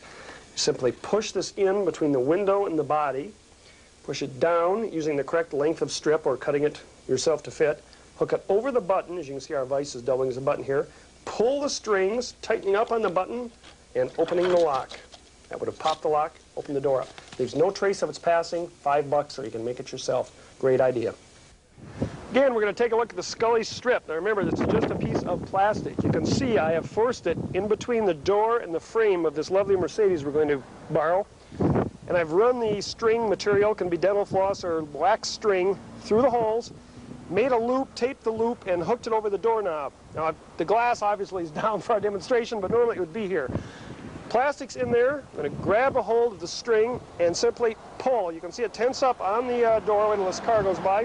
See it tense up on the door, and we just opened the Mercedes. That's how easy it is. You can see the loop. Once again, loop it this way. You use a piece of tape, force it over, pull on the strings, and it opens. And that is how easy it is to take a Mercedes. You can see the strip itself, simply moderate stiffness plastic. Easily forced between this piece of rubber and the door jamb down here. Very good for Porsches and Mercedes. Remember that if you have a Porsche or a Mercedes. This device is known as a Sidekick. See the clever little logo with the boot on it? Comes in this leather pouch, consists of a couple different pieces. This is used on ignitions, preferably Ford or GM. Put the key in the ignition. Take the Sidekick. This is a saw, cylinder saw, like we used on the Ace locks. Put it around the guide, drill into the lock, then pop the lock out. Sometimes you have to use a slam hammer. Take a screwdriver, start the car. Works extremely effectively. You also need a drill with it. About $70 from locksmith suppliers, called a Sidekick. Will start a lot of cars. Of course, it also destroys the ignition, but that's all right. We're going to look at an example of the inside of a car door, the use of the Slim Jim. This is not an average door, but it's built like an average door, so it'll do for our purposes. Taking the interior panel off, you can see the inside of the door, you can see the window, you can see the lock rod. To use the Slim Jim, we would come in here, go down, grab the rod, and pull. This would unlock the car. Some cars, we grab the rod and push. This is a fairly common setup for older cars, even exotic sports cars, as this one is. You'll unlock the door immediately. That's how long it takes. A few seconds, grab the rod and push or pull. Thing to remember about any entry technique is anything man can build, man can defeat. Strategy and planning are the keys to getting in, opening up, defeating anything. Look at the job. Can you afford to leave marks in your passage? Is it easier to pick something? Sawing a deadbolt in half? Jacking a door open? Or is it better to throw a treble hook over a limb and climb up and get in a window that's open? Does that take less time? Does it make more sense than trying to pick an exotic lock? Consider these things. Plan it out. Anytime you've got to get in something, choose your tools, decide on the main method and a fallback method, and then employ them.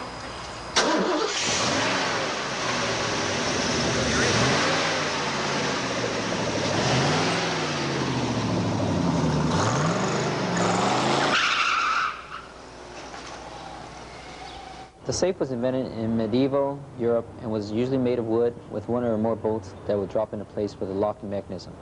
In the 19th century, the modern safe was actually invented. Although most people don't realize it, there are actually two very different types of safes, designed to do two very different jobs. The first steel safe was designed to protect important papers or paper money from a fire, not from a burglar.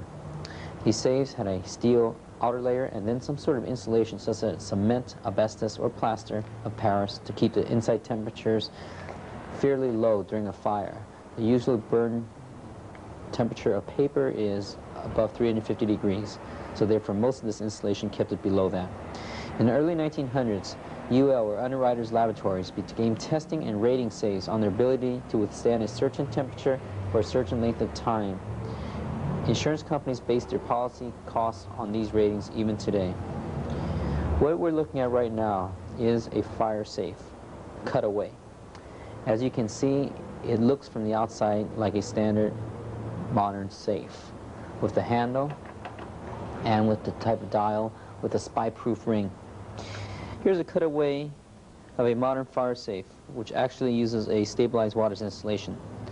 The stabilized water, or some people consider more of a solid foam type material, is right here, as we can see inside this cutaway safe. What you see here, the wires are, when they pour the foam in here to solidify, it just adds more solidity to the unit. As we come down this way, you'll see more of the fire installation. And then as we come across right here, you will see security. This is the first stage of burglary protection, as we'll be talking about. Right here are hard pins in this arbor protecting the handle mechanism from individuals pulling it out, inserting a mechanism in there, and tripping the bolts. As we come through here again, you'll see a hard plate. This is a hard plate protection to allow to the lock mechanism protection. Can you see that right here? So no individual can drill, look at the wheel packs and determine the combination. There are drill bits, such as cobalt drill bits, that can get through this. Nevertheless, it does deter the burglar. And this, what you're looking at, is not a burglar-resistant safe, but a very good fire safe. As we go through here, you'll see the dial connected by spline to the wheel packs. The wheel packs being a 3-wheel pack here.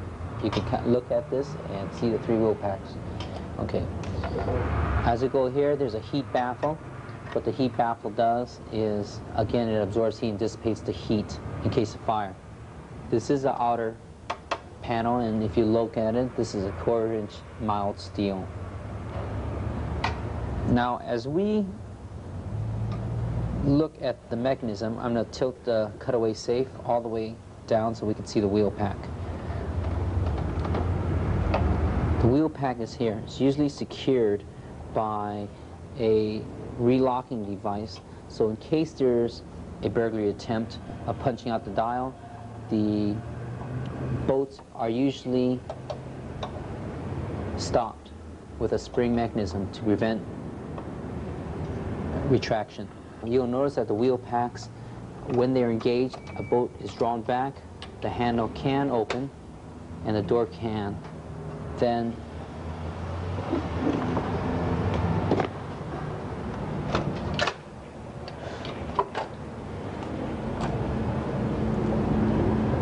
be unlocked. Okay, as we see here, when the correct combination is dialed, the bolt retracts, therefore allowing the locking bolt retracts, therefore allowing the door bolts to also retract, thereby opening the door. If you notice, this is approximately 1-inch steel, and there are other mechanisms to lock the door in different places. These control also the 1-inch bolts, 1-inch steel bolts. If a burglar had the opportunity to drill out this locking dog, they would free this up, thereby allowing the door to open.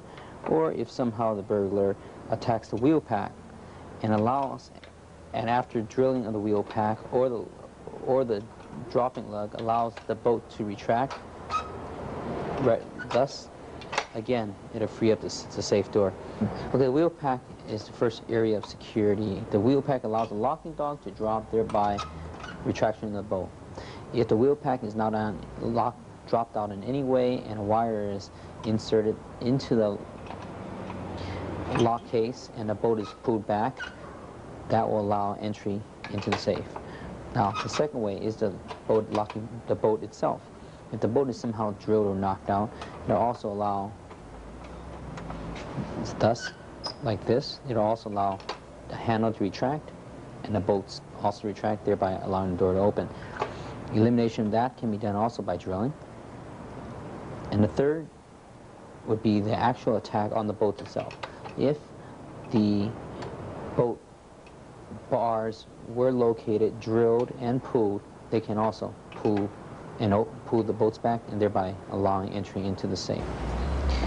The most conventional way of entry into a fireproof safe would be to removing the dial and punching out the wheel pack with a long punch. The wheel pack would come out thusly, thereby allowing freedom of bolt action. Since this whole pack would not be there, we punched out, it would allow bolt action, thereby opening the door. That's the first attack. Second attack would be, of course, drilling past the outer case to the hard plate, to the lock mechanism, thereby reading the combination, dialing the combination, and thereby opening the bolt, allowing retraction of the outer bolts. This is a look at a Sargent & Greenleaf 3-number combination lock. This is the most common lock used in the world on safes. Many safe manufacturers license them from Sargent & Greenleaf and use them. You'll notice there's no retracting bolt. This is because the 3 numbers are dialed in, and then a 4th number is dialed to actually move the bolt. You can recognize these locks once you've worked with them a little bit. There's several ways of attacking this. Now, if you notice, this is the way the bolt works. Combination has been dialed in. The wheel pack on top is lined up and has allowed the fence to drop in, which allows the cam to move and retract the bolt, as you can see. That's actually attached to the bolt. Pulls the bolt in as we turn the dial after having dialed in the 3 numbers of the combinations. You can easily remove the dial of this type of lock by placing a screwdriver underneath it, prying off the guard ring. This allows punching out of the wheel pack. But as we'll show right here, this mechanism is called a relocker. Its design is to prevent you from doing that. The relocker is held in position by the wheel pack. If we punch off the wheel pack, this lever falls into place by spring tension into that hole you see in the bolt. This prevents the bolt from retracting. This is a simple way of preventing punching off the wheel pack. You can, however, drill in at a 90-degree angle where you see the relocker, reach in with a piece of wire, and pull the relocker back towards you, freeing up the bolt, after, of course, punching out the wheel pack. Or you can actually drill out the relocker if you know where it is. Most of them are in this 90-degree position. Aligning a cobalt drill can be done by using a template. Photographic templates for a number of locks are available. After we've pulled off the dial, we can put this template on the front, and this will show us the exact position of the relocker as well as other drill points. The template again is placed on the outside after you remove the dial, and from there we would drill right here to remove the relocker. Now here's a look at the fence falling in, allowing the wheel pack to operate and operate the lever, retracting the bolt. Again, this is after the combination has been dialed in. On older safes, it was possible to listen with a sensitive amplifier and use sensitive touch to feel this dropping in place.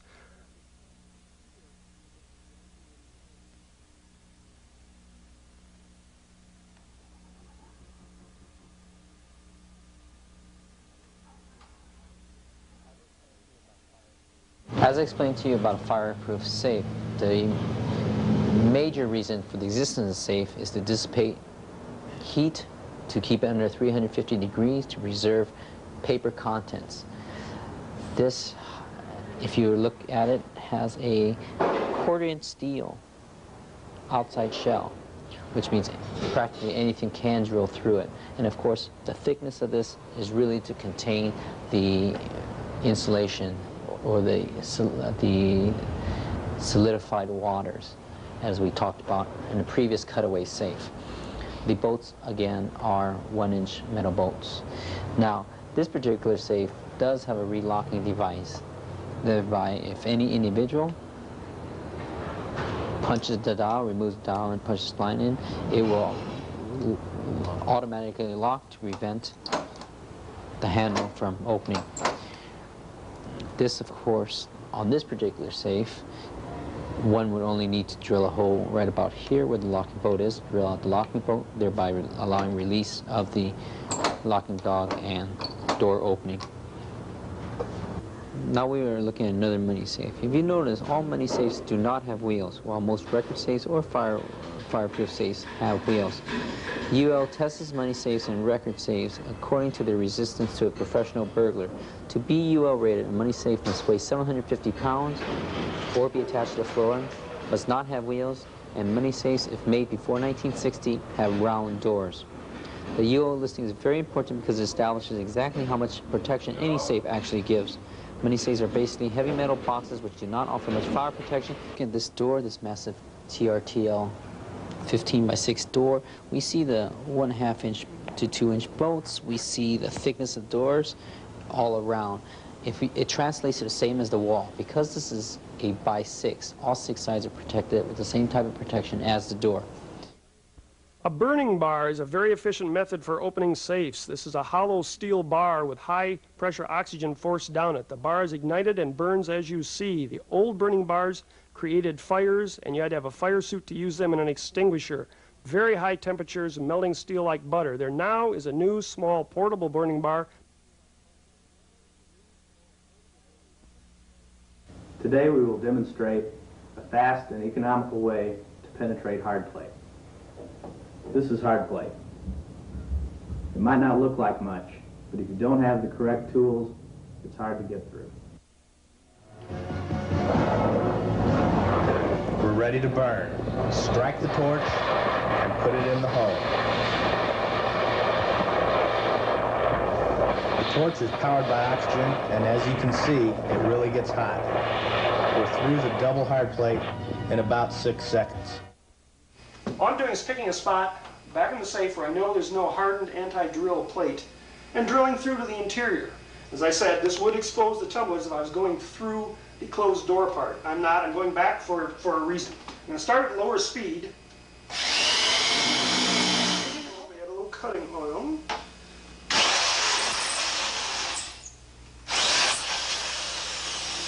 Now into the interior of the safe. Now, that was a 1-hour fire-resistant safe. The drill bit is the next most important thing. This is a cobalt-tipped drill bit. They're very new. This is probably a $15 drill bit, but worth every cent. It stays sharp much longer, and it is made to go through very difficult to drill materials, including hardened plate.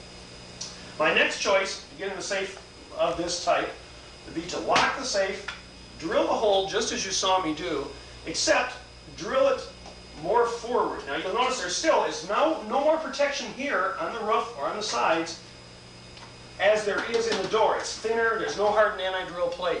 So I can drill any place up here and get access to the interior of the safe. Had I drilled the hole farther forward here into the door area, and this is very, very mild steel by the way, very easy to drill, I would have had access to the interior of the lock mechanism.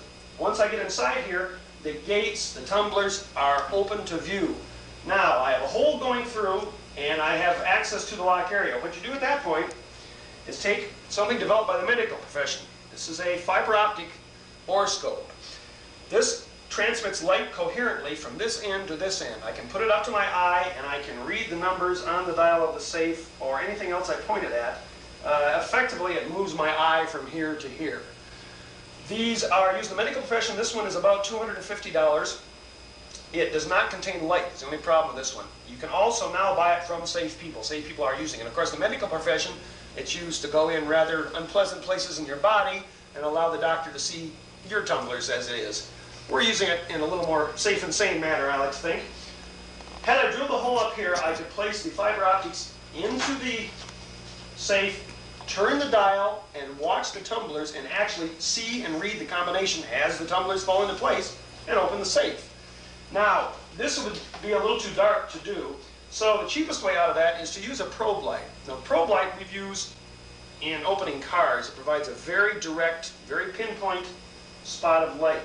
If my hole is big enough, I can put both the probe and the fiber optic into the hole and read the tumblers and open it. If I want to go up a step, the next fiber optics, which run $500 to $800, contain a built-in light source and are no wider than this. So you can drill a smaller hole than I drilled, actually, and you have a pre-lit, flexible snake that allows you to go in and look at the lock and open the lock.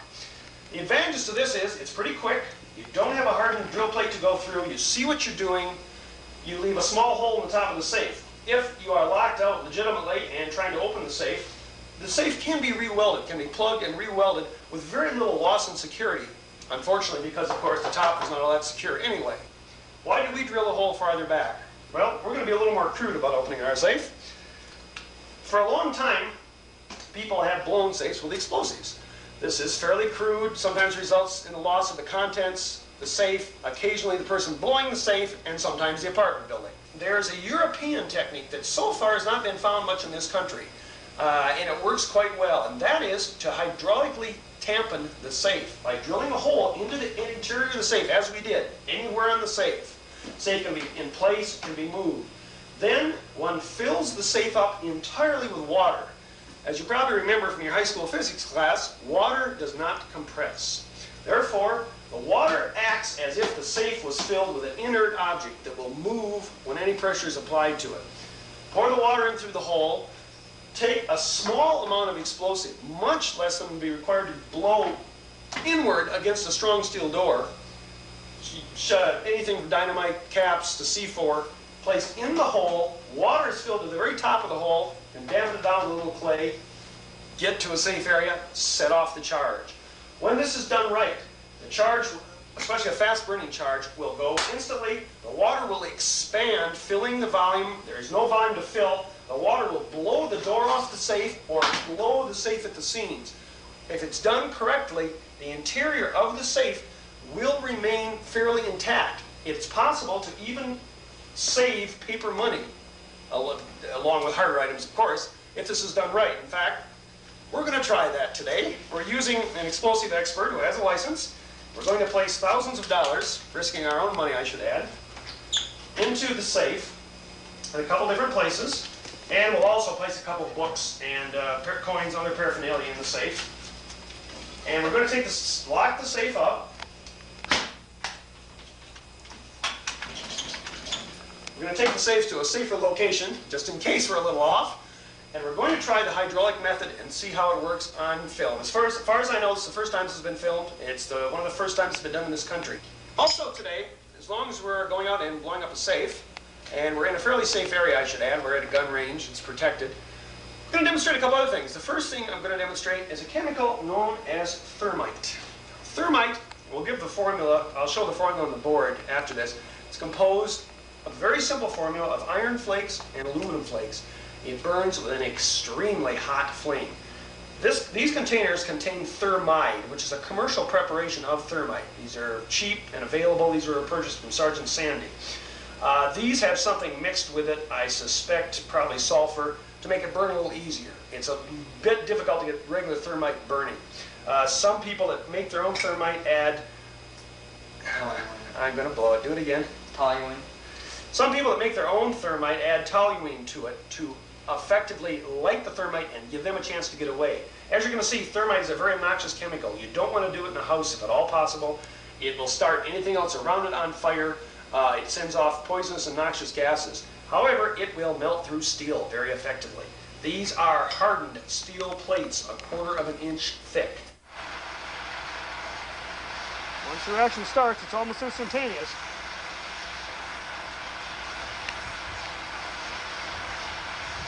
There it goes. Watch that. It's literally gotten hot enough to melt steel in a matter of a second. Boiling the steel plate, hardened steel plate, it's bubbling.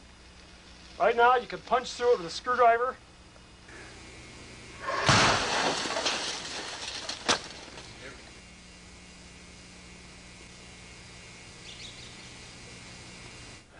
First thing you should do when you're attempting to open a safe you don't know the combination of is to try factory tryout combinations.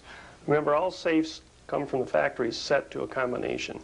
They are intended to be changed with the change key by the owner to whatever private combination they want. A number of people don't realize they're supposed to do this. A number of people are just too lazy to do it. So a fair number of safes out there are still set to factory tryout combinations. This is a list of the most common factory tryout combinations. First of all, try 50 for all 3 sets of numbers. Then try these 3 combinations here.